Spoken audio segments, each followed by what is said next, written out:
Claro, muitos assuntos importantes, mas para começar, um áudio recuperado pela Polícia Federal no âmbito da investigação do suposto plano de golpe de Estado foi comemorado por Jair Bolsonaro e seus aliados. Nele, o general Mário Fernandes esbravejou e demonstrou frustração, afirmando que o ex-presidente teria que decidir e assinar logo a decretação do estado de sítio, o que não aconteceu. No mesmo áudio, o militar criticou ainda as Forças Armadas, afirmando que a defesa estava inerte ao esperar uma decisão política. De acordo com o relatório da Polícia Federal, a mensagem foi encaminhada ao coronel reformado Reginaldo Vieira de Abreu no fim do ano de 2022.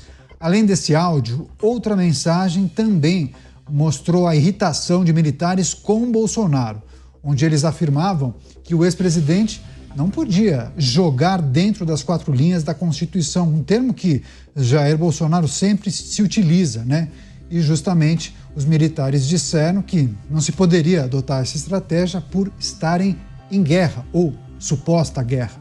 Vou chamar os nossos comentaristas. O Luiz Felipe Dávila está conectado ao vivo com a gente. Dávila, seja muito bem-vindo. Ótima noite a você. Queria que você trouxesse suas análises, o peso, a gravidade desses áudios, mas também alguma elucidação em relação aos que supostamente teriam participado desse esquema, esse planejamento, né? O que é preciso considerar nesse momento? Bem-vindo. Boa noite, Canhato. Boa noite aos meus colegas de bancada. Boa noite à nossa querida audiência. Canhato, os vídeos revelam algo importante. A primeira mensagem importante é que realmente havia um grupo que queria golpe de Estado mesmo, que estava se mobilizando para isso. Mas isto deixa claro que o presidente Jair Bolsonaro nunca deu sinal verde para golpe nenhum. Isso que causou, inclusive, irritação em alguns conspiradores dessa história. Então, isso está cada vez deixando mais claro que o tal do golpe não saiu do papel porque nunca teve autorização explícita do presidente Bolsonaro. Isto é o que os áudios revelam hoje, que realmente havia uma ala na cozinha lá do Palácio do Planalto que queria golpe, estava se articulando para o golpe, mas isso nunca recebeu o aval, a sanção do próprio presidente Bolsonaro. Isso mostra por que é fundamental hoje, Canhato, essa investigação ser feita com o rigor da lei, com o rigor das provas, e nós não começarmos aqui a chegar a conclusões baseadas unicamente nesses áudios. Os áudios dão pistas, mas precisa ter documentação. E é isso o que todo cidadão brasileiro espera que seja feito pela Procuradoria-Geral da República. Uma investigação isenta, jurídica, sem narrativa política, para apurar os fatos como os fatos foram. Então, isto me parece a coisa mais importante nesse momento. É preciso serenidade, seriedade, cumprimento da lei e da justiça e não criar narrativas políticas baseadas em ilações para implicar pessoas em algo que realmente não ocorreu. Pois é, já que o Dávila mencionou a PGR, Procuradoria-Geral da República, segundo o cronograma ou as indicações, no dia de hoje, o ministro do Supremo Tribunal Federal, Alexandre de Moraes, deve encaminhar à PGR o relatório, o inquérito, né? Esse relatório que parece que tem mais de 800 páginas, trazendo todas as informações e apurações da Polícia Federal acerca dessa suposta tentativa de golpe de Estado. Caberá ao Procurador-Geral da República, Paulo Gonet, se oferece ou não essa denúncia contra os indiciados ao Supremo. O Roberto Mota também ao vivo com a gente aqui no estúdio em São Paulo. Mota, seja bem-vindo, ótima noite a você. Queria que você trouxesse sua análise acerca desses áudios, essas últimas informações que foram divulgadas inicialmente por uma emissora de televisão. Claro que a gente tem observado uma divulgação seletiva, trata-se de uma apuração, um inquérito que ele ocorre em segredo, né? Mas algumas coisas são divulgadas aos poucos, em conta-gotas, mas a gente precisa também refletir sobre o conteúdo desses áudios, enfim. Pode reforçar a tese de que um grupo se organizava para promover atos antidemocráticos? Talvez alguns estivessem com essa intenção, outros não, né? É difícil dizer, Caniato, é difícil a gente fazer comentário baseado em áudios de uma investigação que é sigilosa, mas sobre a qual determinados veículos de mídia têm acesso, parece que quase limitado. Então, eu não tenho nenhuma condição de avaliar esses áudios, né? Eu vejo algumas pessoas interpretando esses áudios de um jeito e outras pessoas tirando conclusões totalmente opostas, baseado no mesmo conteúdo.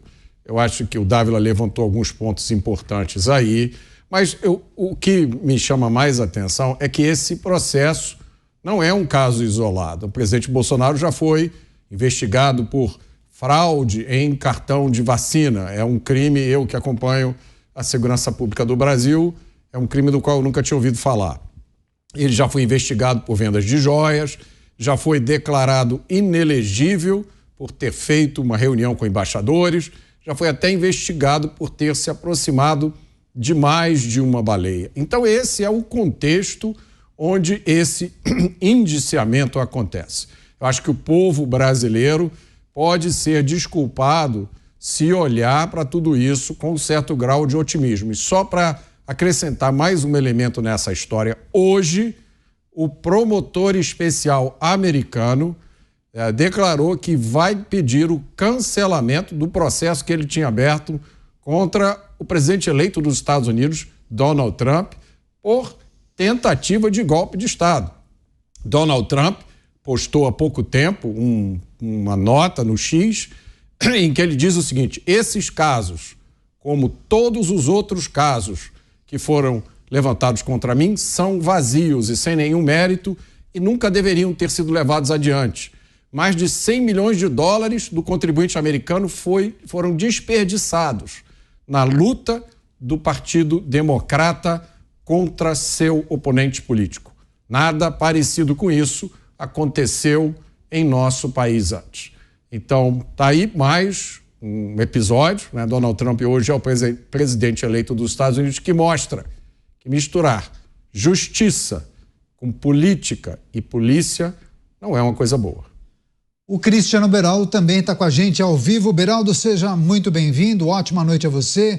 Mais informações acerca dessa apuração e certamente essas informações estarão nesse relatório que será encaminhado à Procuradoria-Geral da República, um áudio que revela a frustração de alguns militares com Jair Bolsonaro. Bom, áudios fortes, graves na sua opinião, parecem que indicam que havia sim um grupo que tinha um objetivo de promover atitudes, ações que poderiam colocar em risco a democracia do Brasil?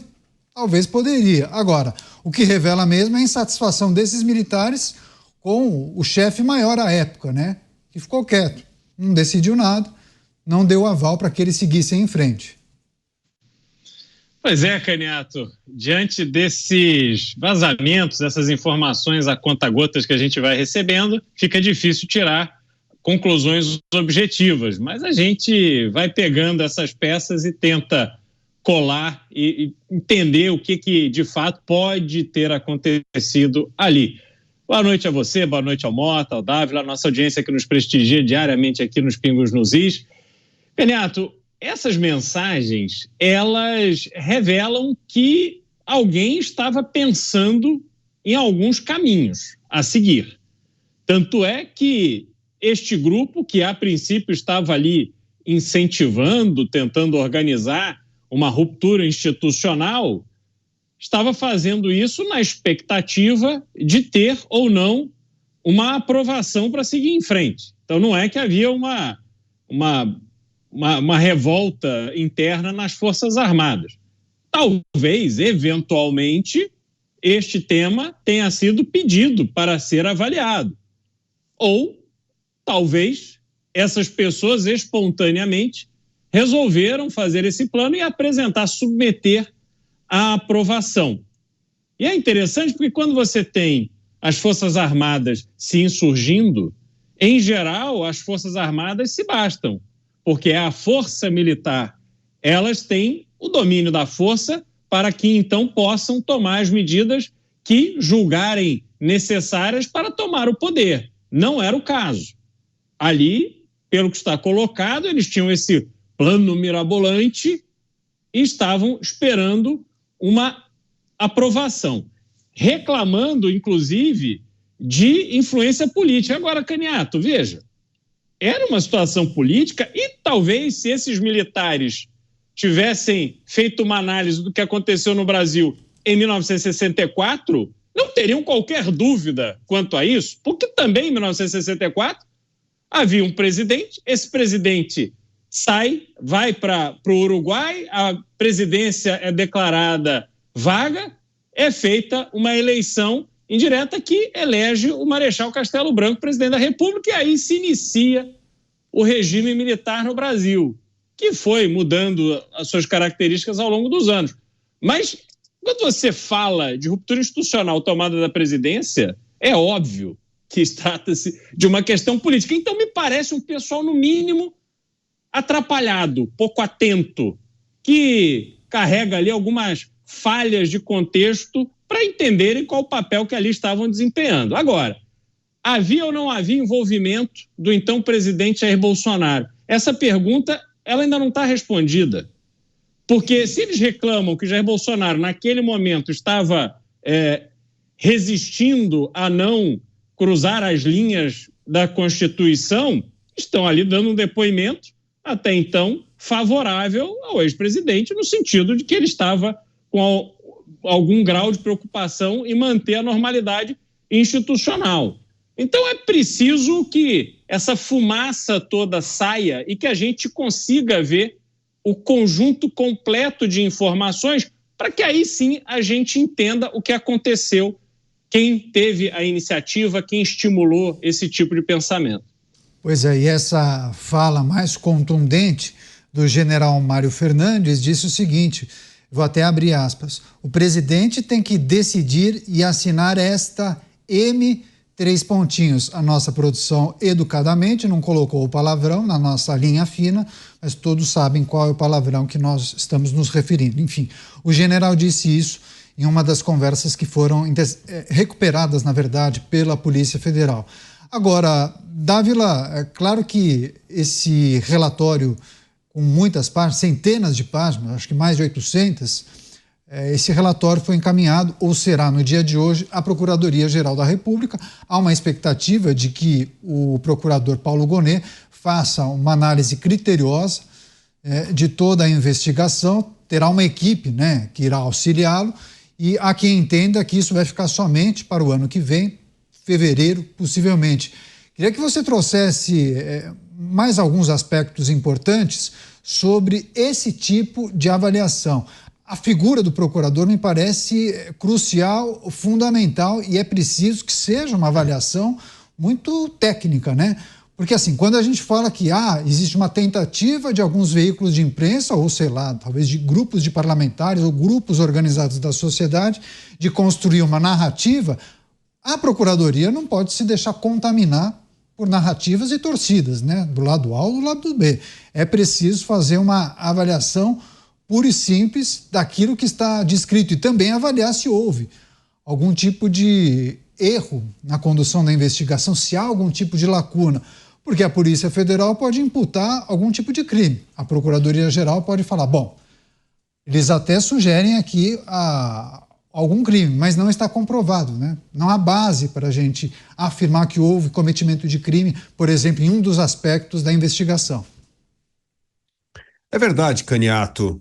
Nós estamos navegando no escuro nessa história, porque nós sabemos apenas os vazamentos, notícias que são divulgadas, mas nós não temos o conhecimento do todo. E o conhecimento do todo é fundamental. Eu acho que, inclusive, o próprio judiciário não tem o conhecimento do todo. Acho que as provas estão começando a aparecer. Então, nós temos de evitar a armadilha das narrativas políticas, tanto parte do Supremo como parte da imprensa, que muitas pessoas já compraram a narrativa de golpe. E aí ficam com esse vazamento seletivo para criar a sua narrativa. Então, Caniato, como você bem disse, a Procuradoria-Geral da República terá um papel fundamental, central. É o papel de separar o joio, que é a narrativa, a exploração política, do trigo, que são provas concretas, indícios fortes de que houve mobilização de um pequeno grupo que tentava orquestrar um golpe de Estado. Mas eu acho que um ponto fundamental, e essa é uma lacuna que ainda existe, é que não há nada que implica a decisão do presidente Bolsonaro embarcar no golpe. E aí eu vejo que tem duas coisas que nós precisamos refletir. Primeiro, certamente Bolsonaro consultou outras pessoas do Exército e entendeu que o comando do Exército, da Marinha, da Aeronáutica não embarcaria num golpe de Estado. Isso é fundamental. Talvez por isso a ala que eu chamo dos aloprados nunca tiveram a condescendência ou aprovação do presidente Bolsonaro para nenhuma aventura militar e golpista. Por quê? Porque a instituição Forças Armadas jamais compactuou com a história de golpe de Estado. E, aliás, isso irritou muito dessa ala que queria tramar o golpe, né? Não poder contar com as Forças Armadas como instituição. Isso mostra esse segundo ponto que nós precisamos ressaltar sempre e que não vem sendo mencionado uma única linha, que é o comprometimento das Forças Armadas com a defesa da democracia brasileira. As Forças Armadas como instituição jamais embarcaram em aventuras golpistas. Aventuras golpistas, se existiram, faziam parte de devaneios de um grupo de aloprados, que não tem nada a ver com a instituição Forças Armadas. E nisso eu entendo que as Forças Armadas sairão maior ainda deste episódio, porque mostram que nem mesmo quando há vozes dissidentes e golpistas, elas jamais contam com o respaldo, com o apoio das Forças Armadas como instituição. Inclusive, essa análise do Dávila está em linha com uma avaliação do ex-presidente Michel Temer. Eu vou trazer, inclusive, a informação, só quero reforçar para a nossa audiência quais são os caminhos a partir da apuração de Paulo Gonet. Ele tem 3 alternativas a partir da avaliação, a verificação desse relatório, desse inquérito produzido pela Polícia Federal. Pode denunciar esses indiciados e oferecer a denúncia à Justiça. Arquivar o caso, achar que nada ali faz sentido e colocar na gaveta. Ou então solicitar novas diligências. Então a gente vai aguardar. As apurações e também as expectativas indicam que isso deve acontecer, essa manifestação, em fevereiro. Ou seja, a temperatura deve abaixar um pouco.